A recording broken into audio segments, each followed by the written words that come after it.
What's going on, folks? Steelers Rewind here, live on the south side.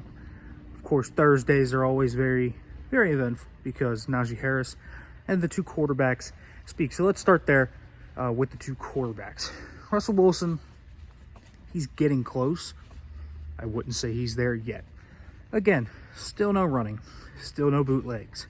Until you can do either of those, I'm not going to fully believe you're healthy or capable to usurp Justin Fields, even if Mike Tomlin wanted to. And let's be real here. So far, I think we're all expecting Justin Fields to be named the starter when this happens. One game, of course, still left.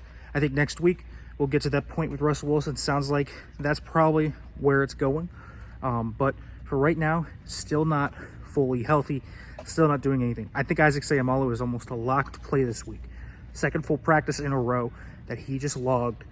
He looks good. Mason McCormick still on the right side. No Jaylen Warren, no Cordero Patterson. So 2 missed practices in a row.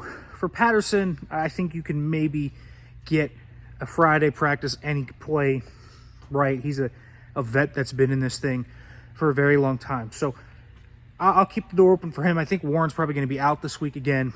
Aaron Shamplin, Jonathan Ward.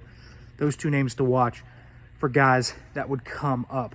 No Alex Highsmith, no Michael Pruitt. Again, expect both those guys to miss this week as well. I expect Nick Herbig to play, Keanu Benton to play. Both those guys were out there today. Herbig missed practice on Wednesday, but he was out there today. He did full practice, looks fine.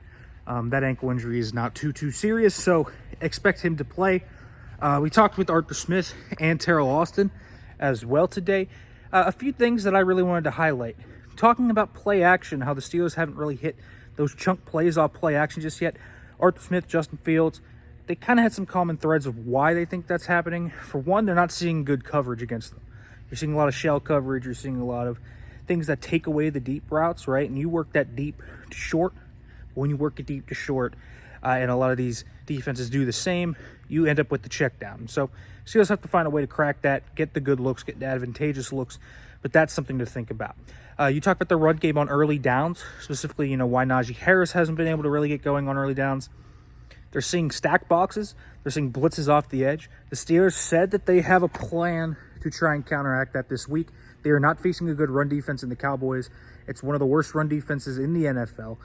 We'll see if they can get going because they expect the blueprint of blitzing off the edge, stacking the boxes to be kind of used by each team right now. And so we'll see. But it sounds like the Steelers are going to try and have a plan to crack that. As for the Steelers defense, obviously struggling against the Colts. Terrell Austin, not too concerned. Thinks they got picked apart schematically and they'll make some changes there as well. But they're not too concerned with that performance. They think it's a one-off. They still think that this is a very talented defense. All right, folks, we'll be back with Steelers Breakdown later today and more tomorrow. And in Dallas on Sunday. Make sure to like, comment, subscribe. Check out for more.